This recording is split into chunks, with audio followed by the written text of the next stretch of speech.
DSP Devi Sri Prasad music డైరెక్టర్స్లో దేవిశ్రీ ప్రసాద్కి అంటే ఈ రాక్ స్టార్కి ఉన్నటువంటి ఫ్యాన్ బేస్ ఇంకే స్టార్కి లేదని చెప్పుకోవచ్చు.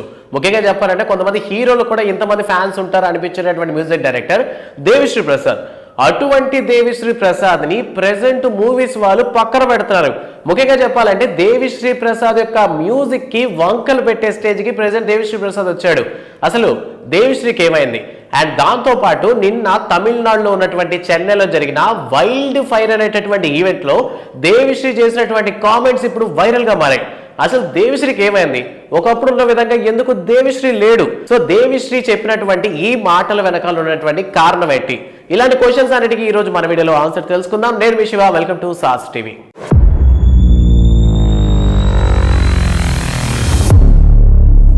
దేవిశ్రీ ప్రసాద్ సో డిఎస్పి ఇచ్చేటటువంటి మ్యూజిక్ చెప్తున్నారు కదా, పాటలు కూడా కాదు, జస్ట్ డిఎస్పి నుంచి వచ్చేటటువంటి బీజిఎం మ్యూజిక్ వినడానికే జనాలు చెవులు కోసుకునే వాళ్ళు వన్స్ అపాన్ ఎ టైం. అటువంటి దేవిశ్రీ ప్రసాద్ రీసెంట్ గా ఇచ్చినటువంటి మ్యూజిక్ లో ముఖ్యంగా రీసెంట్ గా తమిళ సినిమా అయినటువంటి కంగువా మ్యూజిక్ సంబంధించి చాలా నెగిటివ్ టాక్ వచ్చింది. సో ఈ క్రమంలోనే పుష్పకి సంబంధించి ఏంటంటే Devi Sri Prasad only for songs BGM కి అజనీష్ లోక్నాథ్ని అండ్ అలానే తమన్ మావ్ని తీసుకొచ్చి పెట్టారు. సో ఆల్రెడీ ఫ్రస్ట్రేషన్ లో ఉన్నటువంటి దేవిశ్రీ ప్రసాద్ కి ఇటువంటి కంగువా లాంటి ఒక డిజాస్టర్ రావడం మ్యూజిక్ పరంగా, ముఖ్యంగా చెప్పాలంటే కంగువాకి చాలా మంది మ్యూజిక్ పరంగానే బ్యాడ్ కామెంట్స్ అయితే ఇవ్వడం జరిగిందనమాట. సో ఈ ఫ్రస్ట్రేషన్ లో ఉన్నటువంటి దేవిశ్రీ ప్రసాద్ నిన్న జరిగినటువంటి వైల్డ్ ఫైర్ అనేటటువంటి పుష్ప ఈవెంట్ లో చాలా ఫైర్ అయిపోవడం జరిగింది. సో ఈ వైల్డ్ ఫైర్ అనేటటువంటి ఈ పుష్ప ఈవెంట్ లో దేవిశ్రీ అంత వైలెంట్ గా రియాక్ట్ అవడానికి గల కారణాలు ఏంటని అనుకుంటున్నారా? First of all event start అయిన దగ్గర నుంచి మనం మాట్లాడుకుందాం. సో ఈవెంట్ స్టార్ట్ అవగానే తమిళనాడు కాబట్టి మన దేవిశ్రీ ప్రసాద్ తమిళ్లోనే మాట్లాడడం స్టార్ట్ చేశాడు. సో కంటిన్యూస్ గా మాట్లాడుతూ ఉంటే చాలా మంది తెలుగు తెలుగు తెలుగు అని అరవడంతో దెన్ ఆ పాయింట్ పట్టుకున్నాడు అనమాట దేవిశ్రీ ప్రసాద్. సో మీకేం కావాలో అడిగితే నేను ఇస్తాను. సో ఇది నాట్ అక్కడ అడిగినటువంటి తెలుగు అని అడిగినటువంటి ఆడియన్స్కి కాదు ఈ మాట, సో ఉన్నటువంటి మైత్రి మూవీ మేకర్స్కి. సో దేవిశ్రీ ప్రసాద్ చెప్పేటటువంటి ఉద్దేశం ఏంటంటే మాకు ఈ సినిమాకి సంబంధించి బ్యాక్గ్రౌండ్ స్కోర్ ఈ డేట్ లోపల కావాలి, లేదా ఈ సినిమాకి సంబంధించినటువంటి సాంగ్స్ నాకు ఈ డేట్ లోపల కావాలి. సో సినిమాకి సంబంధించి ఓవరాల్ ఈ ప్రాజెక్ట్ మొత్తం కంప్లీట్ చేసి నాకు ఈ డేట్ లోపల కావాలి అని అడుగుంటే ఇస్తాం. సో మీరు అలా అడగలేదు. అండ్ దాంతోపాటు సినిమా స్టార్ట్ అయ్యి 3 years అయ్యింది. సో ఈ గ్యాప్ లో ఏంటంటే దేవిశ్రీ ఖాళీగా ఉన్నప్పుడు డైరెక్టర్ సుకుమార్ గారు ఏంటంటే సినిమాకి సంబంధించి రీషూట్లు ప్లాన్ చేసుకోవడం అండ్ ప్రొడ్యూసర్స్ డైరెక్టర్ ఎన్సేపుకి లొకేషన్ లో ఉండటం వల్ల సో దేవిశ్రీ కంపోజ్ చేసినటువంటి మ్యూజిక్ వినటానికి ఇది ఓకే బాగుందని చెప్పి చెప్పడానికి వాళ్ళ ఆ టైంలో అవైలబుల్ గా లేరు. సో వీళ్ళందరూ షూటింగ్ కంప్లీట్ చేసుకొని దేవిశ్రీ ప్రసాద్ యొక్క స్టూడియోకి వచ్చే టైంకి దేవిశ్రీ ప్రసాద్ అవైలబుల్లో లేడు. సో ఇదే ఈ సినిమాకి సంబంధించినటువంటి రీజన్ అనమాట. అంటే మెయిన్ గా ఎక్కడ క్లాషెస్ వచ్చినాయంటే ఇక్కడే. సో దేవిశ్రీ ఎందుకు అవైలబుల్ గా లేడంటే దేవిశ్రీ ప్రసాద్ రీసెంట్ గా ఒక కాన్సర్ట్ కి అటెండ్ అవ్వాల్సి వచ్చింది. సో ఆ కాన్సర్ట్ కి సంబంధించి ఆ వర్క్ షాప్ ఉండొచ్చు, ప్రాక్టీస్ ఉండొచ్చు. సో ఈ టైం మొత్తము ఆ కాన్సర్ట్ కోసం పెట్టడం వల్ల ఈ సినిమాకి టైం పెట్టలేదు అనేటటువంటిదే ప్రొడ్యూసర్స్ దగ్గర నుంచి వచ్చినటువంటి కంప్లైంట్. అండ్ ఆ కాన్సర్ట్ లో బాగానే సక్సెస్ అయ్యాడు. కొంతమంది అసలు ఎందుకు కాన్సర్ట్ కి వెళ్ళావు, పుష్ప సినిమా లాంటిది పెట్టుకొని అన్నారు. అండ్ సాంగ్స్ రిలీజ్ అయిన తర్వాత స్టార్టింగ్ లో కూడా ఎందుకు అంత మంచి వైబ్ రాలేదు. సో ఇంత వైబ్ రాకపోవడానికి కారణం ఏంటంటే దేవిశ్రీ ప్రసాద్ వేరే వాటి మీద కాన్సన్ట్రేషన్ చేస్తున్నాడు. అండ్ దాంతో పాటు ఏంటంటే వేరే సినిమాలకు సంబంధించి ముఖ్యంగా తమిళ్లో వచ్చినటువంటి మాట్లాడినటువంటి కంగువా సినిమా, అది కూడా భారీ బడ్జెట్ తో వస్తున్నటువంటి సినిమా కాబట్టి పుష్ప ఎలానో లేట్ గా రిలీజ్ అవుతోంది కదా. సో అందువల్ల ఆ కాన్సన్ట్రేషన్ దాని మీద పెట్టి సో ఎక్కువ టైం దానికి స్పెండ్ చేసి ఉండొచ్చు. సో అందువల్ల పుష్ప సినిమాకి టైం ఇవ్వలేదని ప్రొడ్యూసర్స్ దగ్గర నుంచి వచ్చినటువంటి కంప్లైంట్. సో దీన్ని కూడా స్టేజ్ మీద మాట్లాడుతూ దేవిశ్రీ ఎలా చెప్పారంటే చాలా మందికి నా మీద లవ్ ఉంటుంది. సో లవ్ ఉన్న చోట ఇటువంటి కంప్లైంట్స్ అనేవి ఉంటాయి.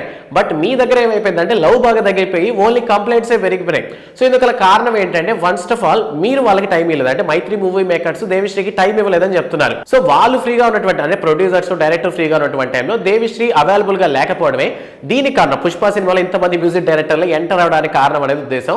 సో ఓవరాల్ గా దేవిశ్రీ ప్రసాద్ ఏంటంటే కట్టే కొట్టే తెచ్చా అన్నట్టుగా ఓవరాల్ గా చెప్పేశారు. అండ్ అంత ఫ్రస్ట్రేషన్ అవడానికి కారణం ఏంటంటే వీళ్ళు దేవిశ్రీ ప్రసాద్ ఎంట్రీని వేరే లెవెల్ లో ప్లాన్ చేసుకున్నట్టున్నారు ప్రొడ్యూసర్స్. సో రావడమే లేట్ గా వచ్చారు. సో రాంగ్ టైం దేవి అని చెప్పడం కూడా దేవిశ్రీ ప్రసాద్ ని ట్రిగ్గర్ చేసినట్టు అయిపోయింది. సో అందువల్ల దేవిశ్రీ ప్రసాద్ నేను రాంగ్ టైం కి రాలేదు, నేను ఆన్ టైం కే ఉన్నాను.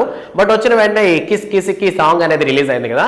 సో దానికి సంబంధించి కొంతమంది క్వశ్చన్స్ అడుగుతుంటే వాటికి ఆన్సర్స్ ఇస్తూ ఉన్నాను. సో ఎప్పుడైతే సాంగ్ అయితే ప్లే అయిందో సో స్టార్ట్ అయిపోయిందో నేను వచ్చాను, నేను రాంగ్ టైంకి రాలేదు, నేను బిఫోరే వచ్చాను. బట్ అక్కడ వాళ్ళు మాట్లాడుతుండే సరే నేను వాళ్ళతో మాట్లాడుతున్నాను అని దేవిశ్రీ ప్రసాద్ కాస్త కటుగానే చెప్పినట్టు అనిపించింది. నాకు తెలిసి మైత్రి మూవీ మేకర్స్ కాసేపు షాక్ లో ఉండుంటారు, ఏంట్రా ఇస్తే బాగానే ఉన్నాడు సడన్ గా ఏంటి ఇలా మాట్లాడుతున్నాడని. బట్ డిఎస్పీ ఫ్రస్ట్రేషన్ వెనకాల నిజంగా ఒక కారణం అయితే ఉంది. ఇప్పుడు ఎవరైనా సరే ఒక ప్రాజెక్ట్ చేతికి వచ్చాక మొత్తం వాళ్ళే కంప్లీట్ చేస్తే so either good or bad, so ఆ క్రెడిట్ మొత్తం వాళ్ళకే దక్కుతుంది. ఇప్పుడు ఏమైపోయిందంటే పుష్ప సినిమాకి సంబంధించి only songs for Devi Sri Prasad credit. So BGM కానీ సినిమాలో ఏదైనా హైప్ సీన్స్ వచ్చినప్పుడు బీజిఎం కానీ హైలైట్ అయిందంటే తమన్ మావనో లేదంటే అజనీష్ లోక్నాథ్ పోగొడతారు. సో ఇదే పెద్ద ప్రాబ్లం. అండ్ దాంతోపాటు ఈ మధ్య కాలంలో మనం కానీ చూసుకున్నట్లయితే మనకి తెలుగు మ్యూజిక్ డైరెక్టర్లు పెద్దగా పడట్లేదు. మనకి అజనీష్ లోక్నాథ్ కన్నడ మ్యూజిక్ డైరెక్టర్, లేదంటే తమిళ్ నుంచి జీవి ప్రకాష్, లేదంటే అనిరుద్ రవిచంద్రన్, వీళ్ళ మ్యూజిక్లు మనకి బాగా నచ్చుతున్నాయి. సో తెలుగు వాళ్ళు తెలుగు మ్యూజిక్ డైరెక్టర్స్ ని ఎంకరేజ్ చేయట్లేదు అన్నది ఆల్రెడీ మనం మణి శర్మ గారి బాధని విన్నాం. అయినప్పటికీ మనం ప్రెసెంట్ దేవిశ్రీ ప్రసాద్ కూడా ఆ రూట్ లోనే పంపిస్తున్నాం. సో మొత్తానికి దేవిశ్రీ ప్రసాద్ ఉన్నటువంటి ఫ్రస్ట్రేషన్ ని జస్ట్ ఒక 15 minutes లో కంప్లీట్ చేసుకున్నాడు అనమాట. సో ఈ స్టేజ్ షోలో కాస్త తమిళ కాస్త తెలుగు మిక్స్ కొట్టడం వల్ల మనకి సగం అర్థమయ్యి ఓవరాల్ గా దేవిశ్రీ ప్రసాద్ మైత్రి మూవీ మేకర్స్ మీద చాలా కోపంగా ఉన్నాడని తమ్నెల్స్ పెట్టేస్తున్నారు. అండ్ దాంతోపాటు చూసుకున్నట్లయితే మైత్రి మూవీ మేకర్స్ తో దేవిశ్రీ ప్రసాద్ ఇప్పటికే చాలా ప్రాజెక్ట్ చేయడం జరిగింది. సో వాటిలో ఎక్కడ ప్రాబ్లం జరగలేదన్నమాట. సో శ్రీమంతుడు కావచ్చు, భరత్ అనే నేను కావచ్చు, అండ్ రంగస్థలం కావచ్చు, పుష్ప సినిమా ఫస్ట్ పార్ట్ అంటే పుష్ప పార్ట్ 1 కావచ్చు. సో ప్రతి సినిమా కూడాను మైత్రి మూవీ మేకర్స్ తో దేవిశ్రీ కంబైన్డ్ గా చేసినటువంటి వర్కే. ఇక డైరెక్టర్ ఏమైనా ప్రాబ్లం అంటే చాలా సినిమాలు సుక్కుమాత కలిసి చేసినటువంటి డిఎస్పీకి సో ఇక్కడ ప్రాబ్లం ఏం జరగలేదు. జరిగినటువంటి ఇష్యూ ఏంటంటే టైంకి అవైలబుల్గా లేకపోవడం అండ్ నాకు తెలిసినంత వరకు కమ్యూనికేషన్ ఇష్యూనే ఉండొచ్చు. సో ఓవరాల్గా ఈ సినిమాకి సంబంధించి పుష్ప పార్ట్ 1కి సంబంధించి నేషనల్ అవార్డు అందుకున్నటువంటి దేవిశ్రీ ప్రసాద్ని ఓన్లీ సాంగ్స్కే పరిమితం చేయడం ఆబ్వియస్లీ దేవిశ్రీ ప్రసాద్కి కాస్త ఫైర్ పుట్టించుండొచ్చు. అందువల్ల ఈ వైల్డ్ ఫైర్ ప్రోగ్రాంలో ఎంత ఫైర్ అయ్యాడు అనమాట. సో దేవిశ్రీ ప్రసాద్ ఇదేనా ఇంతకుముందు ఎప్పుడు అవ్వలేదంటే అయి ఉన్నాడు. ఆల్రెడీ లెజెండ్ సినిమాకి సంబంధించినటువంటి వీడియోస్ ప్రెసెంట్ ఇప్పుడు పైకి వస్తున్నాయి అనమాట, ఫ్రస్ట్రేషన్ వీడియోస్ కాబట్టి. సో లెజెండ్ సినిమా టైంలో కూడా బోయపాటి శ్రీను గారు చెప్పడం జరిగింది అనమాట. సో ఈ ఫైనల్ మిక్సింగ్ ఏదైతే ఉంటుందో సో ఇటువంటి వాటికంతా దేవిశ్రీ అటెండ్ కాడు, దేవిశ్రీ రాడు. అండ్ ఈ సినిమాకి సంబంధించినటువంటి సాంగ్స్ పరంగా బ్యాక్గ్రౌండ్ స్కోర్ పరంగా నేను ఒక 13 to 14 days దేవిశ్రీ ప్రసాద్ దగ్గరికి కూర్చున్నాను. సో దేవిశ్రీ ప్రసాద్ నిద్ర లేకుండా మొత్తం మీద నేను చేయించుకున్నానని చెప్పినప్పుడు దేవిశ్రీ ప్రసాద్ ఇంటరప్ట్ అవ్వడం జరిగింది. సో మీరు ఎలా చెప్పారంటే నాకు స్కోర్ దెబ్బతింటది, సో నేను ఎప్పుడు అలా లేను. అండ్ మీరు 13-14 days మీరు నా నిద్ర పాడు చేసి మరి నేనేం మ్యూజిక్ తీసుకోలేదు. ముఖ్యంగా వర్క్ ఉంటే నేనే కంప్లీట్ చేస్తాను, నాకున్నటువంటి డెడికేషన్ అది. దాన్ని ఒకరు వచ్చి చెప్తే నేను చేసే టైపు కాదు. అండ్ ఫైనల్ మిక్సింగ్కి నేను ఉండనన్నారు, అది పెద్ద కాంట్రవర్సీ అయిపోతుంది. నేను ఎందుకు ఉండను, నాకు ప్రాజెక్ట్ వచ్చిందంటే మూవీకి సంబంధించి రిలీజ్ డేట్ వరకు కూడా ఆ సినిమాకి సంబంధించినటువంటి ప్రతి దాంట్లోనూ నేను ఇన్వాల్వ్ అవుతానని చెప్పి మొత్తం మీద ఆ టైంలో కూడా కాంట్రవర్సీ గురైందన్నమాట దేవిశ్రీ ప్రసాద్ యొక్క మాటలు. సో ఓవరాల్ గా వైల్డ్ ఫైర్ లో ఇప్పుడు దేవిశ్రీ ప్రసాద్ ఫైర్ అయ్యి హెవీ అయిపోతుంది. సో దేవిశ్రీ ప్రసాద్ ఎందుకు ఫైర్ అయ్యారంటే ప్రెసెంట్ ఆయన వచ్చినటువంటి సినిమా, దానికి వచ్చినటువంటి కంగువ సినిమా కూడా మ్యూజిక్ పరంగా ఆకట్టుకోలేదు. ఇక ఈ పుష్ప సినిమాకి సంబంధించి నేషనల్ అవార్డు అందుకున్నటువంటి మ్యూజిక్ డైరెక్టర్ గా దేవిశ్రీకి పేరుంది పుష్ప సినిమాకి సంబంధించి. సో అటువంటి సినిమా పార్ట్ 2లో దేవిశ్రీకి ఓన్లీ సాంగ్స్ ఇవ్వడం అండ్ రిలీజ్ అనేటువంటి కిసికి సాంగ్ కూడా చాలా మంది నెగిటివ్ గా మాట్లాడడం, సో ఇవన్నీ కూడా ట్రిగ్గర్ చేసినాయని అయితే అనిపించింది.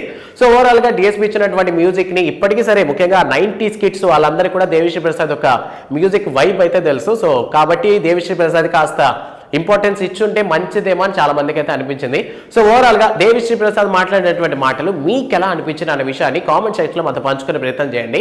అండ్ దాంతోపాటు మరికొంతమంది అడుగుతున్నటువంటి క్వశ్చన్స్ ఏంటంటే ఇప్పుడు పుష్ప సినిమా అనేది ఒక తెలుగు సినిమా, ముఖ్యంగా చెప్పాలంటే ఆంధ్ర తెలంగాణలకి బాగా నచ్చినటువంటి ఎదురు చూసేటటువంటి సినిమా. సో ఒక ప్రోగ్రామ్ కండక్ట్ చేయాలంటే ఎయిదర్ ఆంధ్రలో పెట్టాలి లేదా తెలంగాణలో పెట్టాలి.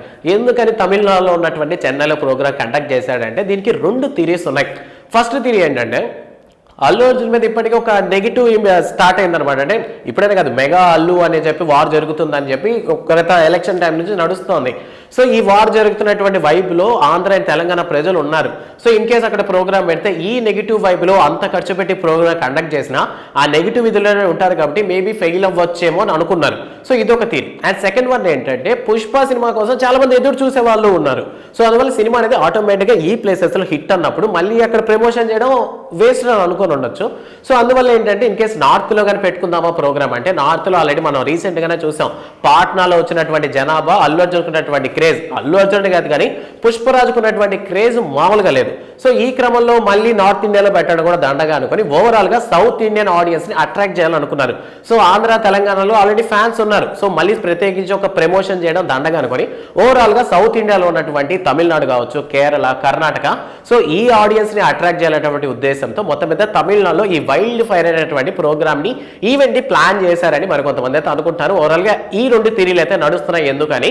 సో మొత్తానికి దేవిశ్రీ మాట్లాడినటువంటి మాటలు వైల్డ్ ఫైర్ ప్రోగ్రామ్ లో చాలా వైల్డ్ గా మాట్లాడాడని చాలా మంది అయితే కామెంట్ చేస్తున్నారు. సో ప్రీవియస్ గా లెజెండ్ లో జరిగినటువంటి ఇష్యూ కన్నా ప్రెసెంట్ ఈ ఇష్యూ చాలా మంది కూడా మాట్లాడుతున్నారు. సో దేవిశ్రీ ప్రసాద్ మాట్లాడినటువంటి మాటల మీద మీ ఒపీనియన్ కామెంట్ సెక్షన్ లో మాతో పంచుకోండి. అండ్ ఇలాంటి మరిన్ని అప్డేట్స్ కావాలంటే సాస్ టీవీ ఛానల్ ని తప్పకుండా సబ్స్క్రైబ్ చేసుకోండి. సో మరో అప్డేట్ తో మళ్ళీ మీ ముందుకు వస్తాను. Thanks for watching.